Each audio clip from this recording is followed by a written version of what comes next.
За hi guys. Өнөөдөр та нартай Flappy Paradise гээд хөөрхөн анимыг ярьж өгье.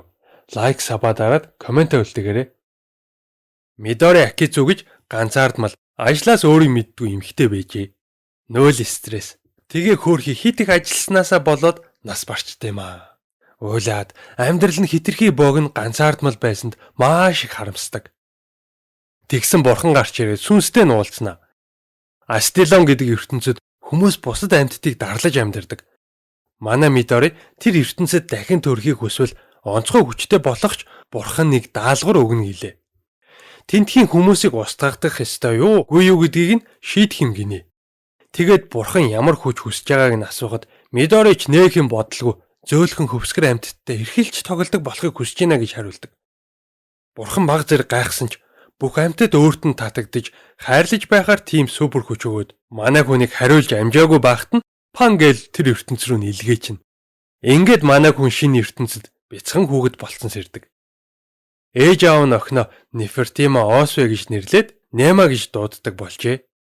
3 жилийн дараа манай хүн өөрийгөө гүнгийн гэр бүлийн 3 дахь хүүхэд болж төрснөө ойлгодог.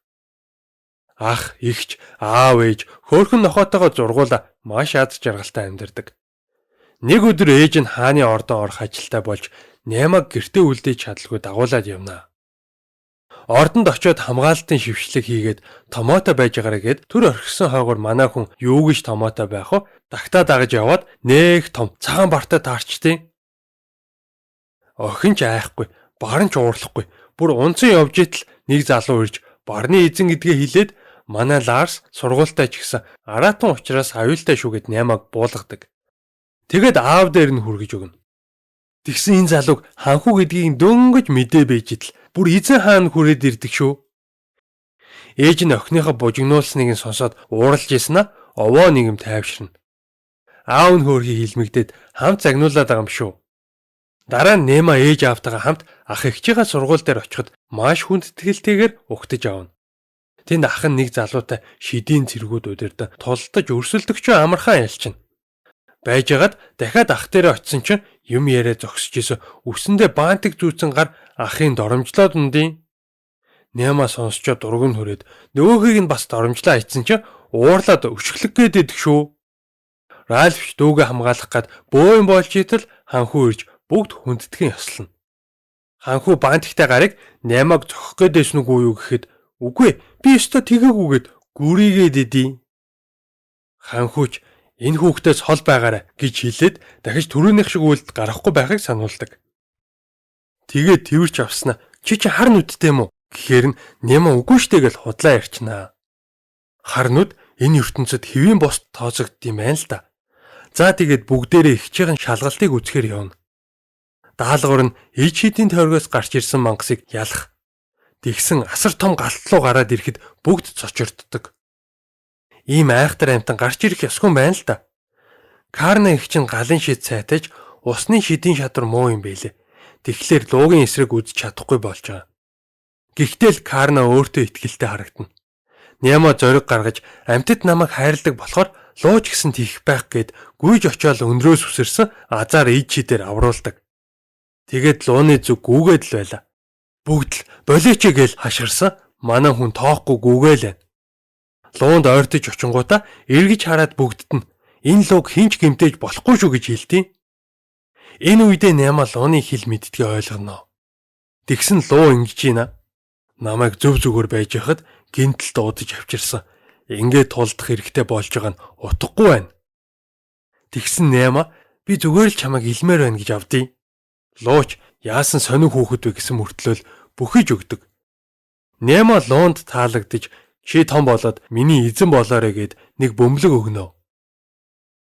Тэр нь хүссэн хэлбэрт нь орж хувирдаг шидтэй эд байж таардаг. Манай хүнийг бодох төдийдл бөмбөлөг нь туулааны хэлбэртэй цүнх болчихно. Энэ бөмбөлөг бит хоёрыг холбож өгнө.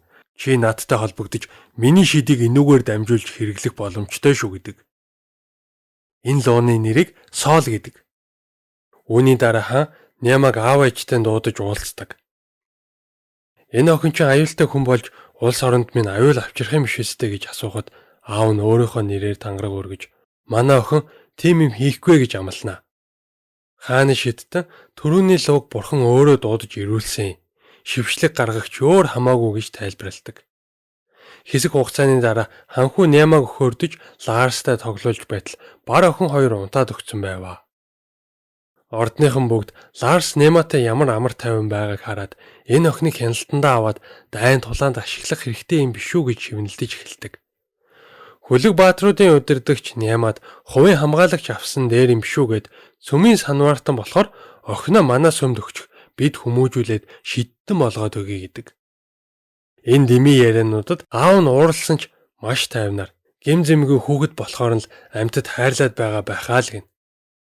Хаан хүртэл энэ тухай сонсож Нямагийн эсрэг байсан хүмүүсийг намд хараад охиныг ордон дотор хүсснээрээ чөлөөтэй явж болно гэлээ. Ханхүү лууны байр руу нэг хамгаалагчтай хамт явуулахад Лут баатруудын ахлагч Даан гээд залуу угтаж авнаа.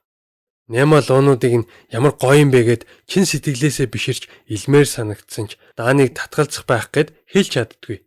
Тэгсэн бөмбөлгөн зүнхэнд гинэт гэрэлтэж шид гараад бүх луунууд хүрээд ирдэг. Хүмүүс ч сандраад дайрах нь гэж боттол Няма өөрийгөө танилцуулаад луунуудтай ярилцаж эхэлнэ. Бүгд шоконд орсон байхад манай охин луу илээд завгүй байлаа. За тэгжсэн нь нисдэг луун дээр тоглож болох уу гэхэд нь Даан нилээд гуйлгаж иж зөвшөөрдөг. Луун дээр суугаад нисчихсэн хүмүүс гайхаж амьтад яагаад энэ охинд ингэж онцгой хандаад байгаа юм болоо гэж бодно. Явсаар нэг цэцэрлэгт аваачиж Няма тэнд баахан луунуудтай тоглодог. Даан нөгөө хамгаалагч залууд тэр луу амар бардам хинэгч нуруундаа суулгадаг штт. Нямаг л суулгахчлаа да сони юм а гэдээ. Хамгаалагч авраг улаан луутай ярилцсан талаар нь хэлэхэд Даан тэр талаар сонссон. Нисч явахыг нь харсан байна гэж идэл бүр илүү гайхмаар юм болно.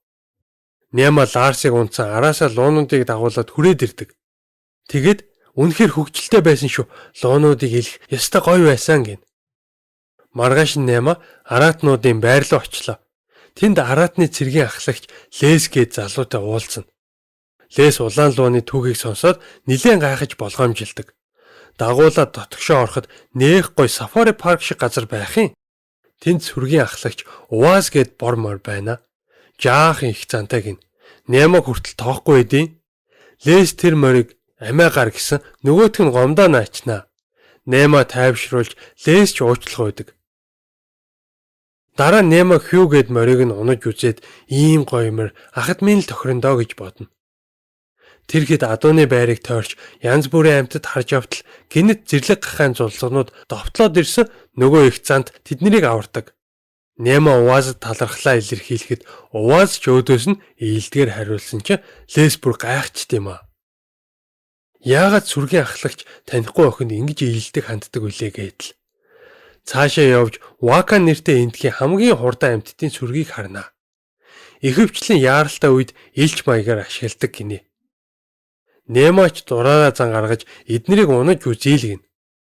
Лес дургүй байсан ч зөвшөөрж нэгийг нь унуулж тавихад арай дэндүү хурдан учраас салхин Нямагийн нүдийг нь өвтгчдیں۔ Лес албаар хамгаалах шид хийлгүй манай хүнийг чадсан байжгаад сүулт нь салхинаас хамгаалж өгнө. Дураараа аашлаад ахаар нь шоголсон юм шиг байна. За тэгжитл нэг хандгай нь алга болсон тухай захиа ирэхэд манай хийдийн аялал дуусч хүсвэл дараа дахин ирээрээгээд цэргүүдээ хандгааг яаралтай хайж олох тушаал өгнө. Тэгээд Лес баахан бодол автдаг. Өнөөдөр ч юу болчих вэ? Уваас Нямад сайн хандаж Ваканууд өгөнд нь ороод л хандгаа зүгтэж алга болоод гээд байжсэн. Няма Ларсыг дагуулсан нөгөө зүгтэж алга болсон хандгааг нь унцах хүрээд ирдیں۔ Лес манай охиныг амьтанд хайрлагддаг онцгой чадвартай гэдгийг нь ойлгож баг зэрэг хатаархна. Нямагийн төрсөн өдөр болж аав ээж нь нэг хүслийг асуухад эгчтэйгээ хамт хот руу орж болох уу гэдэг. Хот руу анхны аяллаа хийх гэж байгаа Нямад Карна мөнгө хэрхэн ашиглахыг нь зааж өгнө. Манай хүн цацагт хариулын 3 гой 24 ширхэг амттан авч энэ аяллаа маш амжилттай боллоо гэж дүгнэнэ. Тэгсэн манай хоёр нэг кафе дээр байжсэн жаахан сонир хүмүүстэй таардаг. Нямаг хачаа охин эцэг ихтэйгээ адилгүй шидийн хүчгүүгээл доромжилж өгнө. Тэгээд бүр хар нүдийн аимшигтэй гэж авдیں۔ Карна мэдээж дургуун хөрсөн ч бие барьж хааны гэр бүл дүүг минь маш их хайрладаг. Дүү маань их онцгой хүн шүү гэхэд эмэгтэйчүүд хатаархсан царай гаргаал үлдэнэ. Гэртээ ирээд Нема эгчигээ өнөөдөр ямар мундаг байсан тухай бодож төрсөн өдөр маань гой боллоо шүү гэсэн л явж итэл аав ээж нь surprise party бэлтсэн хүлээж идэм аа. Хаан хатан ханхүүгээд олон зочид ирсэн байв. Аав нь нууцаар бэлдэж гайхшруулахыг хүссэн гэдгээ хэлнэ. Бүгд өөрт нь ийм их хайртай байгааг хараад Нема уйлж эхэлдэг. Ханхүүд ихсэн өхөрдөж уйлахаараа царай муутай гэж гэдээ. Хаан хатан хоёр шидийн чулуутай гой зөөлт өгөхөд ханхүү бас хамгаалтын бугуйч билээлнэ. Өөр зөндөө олон бэлэг ирнэ. Манай Нема Леси өгсөн бүргэдийн дэгдэхийг Нокс гэж нэрлэдэг. Задгай талбай дээр Нема Ноксыг сургаж эхэлнэ. Лес маргааш нисгэж үзгэсэн чинь манай хүн одооноос хичээл маань эхлэх болохоор ойр ойрхон ирж чадахгүй байх уу гэд сэтгэл зүрх нь урагттал санаа алдтiim а. За тэгэд Анали гэд багштайгаа учирч байгаа. Хоёулахна байхдаа багш нь чи одоо соёлтой харьц сурах хэрэгтэй гэд дивүүрээр зөхөд авдیں۔ Одоо хүртэл аав ээжигээ мама папа гэж дууддаг гэлүү гээл. Нема өөдөөс нь ууртаа харсан чи Анали нэр хүндтэй хатагта хизээч сэтгэл хөдлөлөө ил гаргадгүй юм гинэ. Анали хичээлээ заасаар алдаа гаргах бүртэн дивүүрээр зөгтөг болчтой. Хичээл дуусч явхдаа чамд сурах зүйл их байна л гин. Маргааш нь Нема гинэд багшаа надад зааж сургаж агаад баярлаа гэж хөөрхөн царайлна. Тэр орой Нема хоолоо идэхгүй байсан гэр бүлийнхэн санаа зовоод би чинь зүгээр үү гэж асуухад манай хүн багшийнхаа тухай ярихгүй тулд бүр зүгтайгаа алга болдог. Ральф араас нь очиод ээж дээр авчирч өгөхөд ээж нь Аналигаас болоод ингэж байна уу миний охин гэж авдیں۔ Нема тэгсэн өөрийнхөө тулааныг өөрөө хийнэ л гин. Ээж нь харин за тэгвэл ялалт байгуулахын тулд стратегтэй байх хэрэгтэй гэж зөвлөдөг. Ах нь болохоор би чиний асуудалд оролцохгүй. Гэхдээ чамайг мундаг хатагтай болоосоо гэж хүсэж байна гэвэ. Манай хүн энэ талаар аав эгч хоёрт битгий хэлээрэ гэж гуйна. 1 жил өнгөрч Нема жинхэнэ язгууртай эмэгтэй болж өөрчлөгдсөн байлаа. Аав нь хүртэл гайхаж байгаа юм чинь. Өнөөдөр та нартай 2 төрлийн график таблет танилцуулъя. Саяхан ирсэн шин загвар гэсэн шүү. Android утас таблет, Windows, Mac үйлдвэрлэлийн системтэй компьютер ноутбукэнтэй холбоод хүссэн зургийн програм дээр аним, манга, юу гэдгийг дуртай зүйлээ зурах, ритм тоглох, моuse тоглох, төрөл бүрийн график ажиллагаа хийх боломжтой. Хоёулаа 16,000 төрлийн үзэгний даралт мэдэрдэг болохоор ямар ч тасралт хоцролтгүй бүр үнэн гоё смут зурагдсан юм билэ. Гараараа цаасан дээр зурж байгаа юм шиг л нарийн ажиллагаа гаргаж болно гэсэн. XP-Pen 640 хаанч аваа явахад амар жижигхэн хэмжээтэй хөнгөн авсаархан болвол UG брэндийнх нь Bluetooth-ээр утасгүй холбогддог юм байлээ шүү. Гоё байгаа сте. Үзэг нь өөр дээр нь хадгалагдчихдаг. Өөнөн хөөрхөн загвар байлээ. За тэгээ сонирхч ивэл Unitec Mongolia руу чатаар холбогдоод аваарай манайхаа. Нема багшийнхаа ачаал инштэй гэхэд Анали хацар нь улааж шаваараа бахархаж байна. Омогшж байна л гин. Гэхдээ энэ үед нь Немад нэг л сонин мэдрэмж төрөөд гэрийн даамлаасаа Аналигийн талаар асуухад чамд хичээл заалгуулахаас өмнө түүний талаар шалгаж үзсэн. Сэжигтэй зүйл олдоогүй. Гэхдээ зарим хамаатнууд нь бүтээлийн бурхны сүмийг туулширсан итгэгчид байдаг гэлээ. Тэр нь бурхны илчиг аашилдаг муу санаатай номлогчтой сүм юм гинэ. Нэг удаа хичээлийн үеэр Нема ганд нэр өгсөн баруун өмнөд нутгийн талаар асууна. Ган гачиг өлсгөлэн болж байгаа учраас эргэн тойрны улсуудаас тусламж хүссэн гинэ. Бүтээлийн сүм яагаад тэдэнд туслахгүй байгаа юм бол гэхэд тэд нар ч бурхны уурыг хүргэсэн учраас юу гэж тусалж ийдин гэж хариулдаг шүү. Тэгэхээр Нема бүтээлийн бурхан бүх хүнийг бүтээсэн бол тэднийг шийдэх гэж алах нь утгагүй юм биш үү гин. Анали тэгсэн тэнд араатан хүмүүс байдаг. Өөр юу ч хийж байгаа юм бэлээ. Бид нар мэдэхгүй штэ гэж хэлнэ. Та юу н тийм хүмүүстэй уулзж исэн юм уу гэсэн. Тэд нар ч үнэхээр аимшигтай ойртох арга байхгүй гэт юм аа. Нема энэ үед л Аналигийн үзэл бодлоос болж нэг л эвгүй мэдрэмж авдаг байсан юм байна гэдгээ ойлгоод та ийм бүдүүлэг байж болохгүй шít гэ аваа ичтیں۔ Багшгүйч уурлаж Немагийн нүүрлөө зөхөд авна. Манай хүн хараа би бол язгууртны охин ийм юмыг твшиж чадахгүй гэхэд Анали уурлаад гараад явцдаг. Нема ялалт гэж шивнэн. Гэсэн ч манай хүн хичээлээ үргэлжлүүлж жинхэнэ хатагтай болох чадваруудыг эзэмшиж чаддаг. Нэг өдөр аав нь хойд нутаг руу аялал хийгээд санал болгоход Нема зөвшөөрнө. Тэр хоёр шидэт хаалгаар дамжин нэг хормын дотор л зорьсон газар очичихдаг. Цаг агаар маш эрсдэс учраас аавынхаа гаргасан хүднээс хамгаалах шийдээр дулаасчихлаа. Хэсэг явж байгаад амархаар зогсож хідэн хүмүүстэй уулзаад ойр хавьд мангас үзэгдэж байгаа тухай ярилцаж соолоос тусламж хүсгээр болно.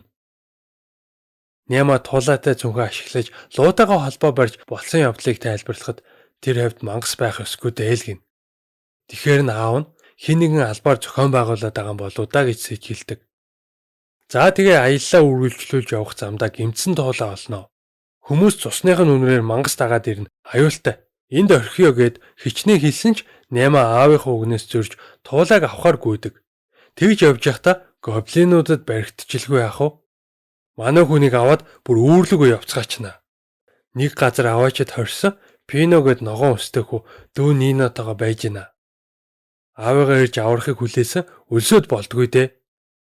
Гарах гар цайж явж байгаад нэг гоблинтай таарч хоол гуйхад нэг тийм шар өнгөтэй жимс өгдөг. Хазаад үтсэн амтгүй гашуун байлаа.